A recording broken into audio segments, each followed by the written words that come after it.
So for one reason or another, you're traveling to Germany. It could be for long-term purposes like family, studies, or work, or maybe short-term purposes like visiting a friend. Maybe you just have a lot of money and you want to spend a bit of it on yourself.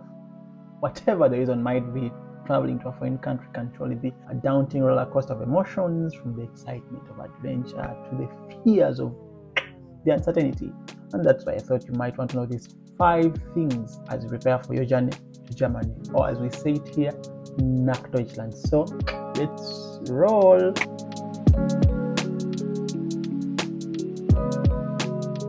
Hi guys, my name is Melk. I moved to Germany about a year ago and it's been a very wonderful journey so far. However, when I arrived at these 5 things, which kind of caught me off guard, and I thought I want to share them with you because why not? I mean, sharing is caring.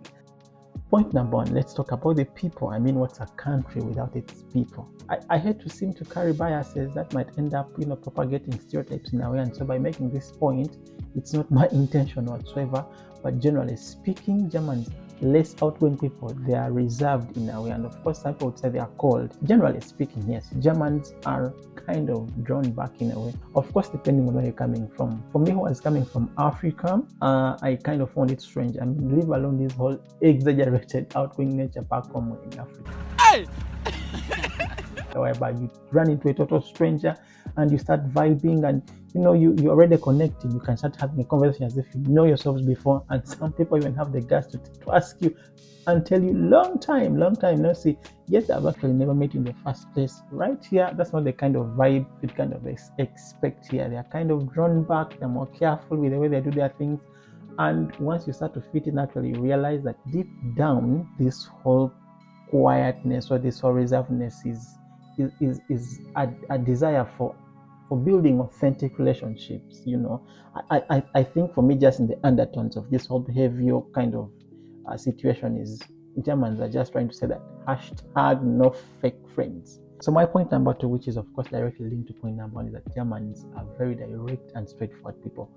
Don't get me wrong, of course, I'm not meaning that people go around telling everybody what they think or something like this, but once you start to settle in, you realize that the honesty and openness is very palpable. People at the job or at work won't hesitate to tell you exactly what they think. And of course, sometimes this comes off as being rude. But this whole instant feedback mechanism of people telling you exactly what they feel, depending on what you've done, is a very good thing. Even if this directness kind of fosters a culture of trust in a way. And of course, where I come from, trust is only talked about in the context of family and friends and loved ones. And of course, you have countries like the USA, where people don't trust the police and the police doesn't trust the people, or even like back home in Africa, where the government doesn't trust the people and the people don't trust the government. Here, it's kind of different, and you can feel it in the air. And I think it stems from this whole culture of direct feedback. People kind of speaking directly and speaking their mind, in the sense that they will give you direct feedback, and you for example won't appreciate the total importance of trust in the sense of like a whole community until you have to go to bed and you don't have to worry about, for example, what your neighbor is thinking about you or what they are going to do to you, or fortify your house with a long fence of thorns and the gate with broken bottles, with a barking dog, with electricity.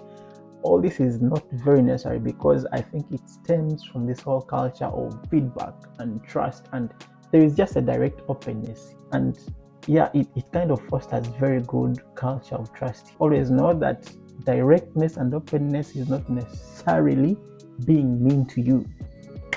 That thing which I really find strange is that everything is planned to the minutest detail. For me, this I really found it to be very strange, and I know you might also find it to be very strange, depending of course on where you come from. Where I come from, we plan, but there is a way being spontaneous it just holds a special place in our hearts. Like it just adds a certain flavor to life itself. And for example, you can just wake up in the morning and then visit a friend or visit a relative, and you'll be welcome and they'll have time for you. Yeah, it's very different, my friend. Here, calendars are populated to the greatest detail. Even social events are planned. There's nothing like being spontaneous. For example, I was looking at one of the calendars of one of my friends, and I was very shocked to find, for example, things like I 2 months from now, it will be a Friday. I'll have coffee with so and so for 1.5 hours. Like that great detail. Like for me, life is when life before I came to Germany was spontaneity, and of course, I still want to still maintain that spontaneity. But one of the things which really shocked me was that everything is planned to the last detail. We always make this joke that if Germans were able to plan even when to sneeze, they would plan it, because it's like there is no room for spontaneity. The culture here is that everything is planned out, everything is programmed, everything is, yeah, there's just this whole culture of planning. The fourth thing that really knocked me off my feet was this whole notion of quiet hours of the day. I couldn't even believe this, that it's even a thing. So what's quiet hours of the day anyway? Certain hours of the day are kind of set aside by the German government, whereby neighborhoods are totally supposed to be quiet. Think about it, right? Crazy, right? Yeah, for me, it sounded very crazy. And of course, I try to understand it. Being a developed country whereby people rely a lot on machines to do almost everything. I mean, people do everything depending on machines, from mopping to washing to mowing to blowing off leaves to brushing their teeth. So it's kind of crazy. Imagine a scenario whereby everybody was doing something at the same time. Neighbor number one is doing this, neighbor number two is doing this, neighbor three is doing this, neighbor number four is doing this, and maybe neighbor number five wants to sleep. It would be totally catastrophic. So I think from this point of view, it's kind of understandable why the German government would be like, you know what, beyond this, no noise. And of course, you won't understand how crazy it is until the police will show up at your door asking you why you're cutting your grass beyond 6 p.m. in the evening.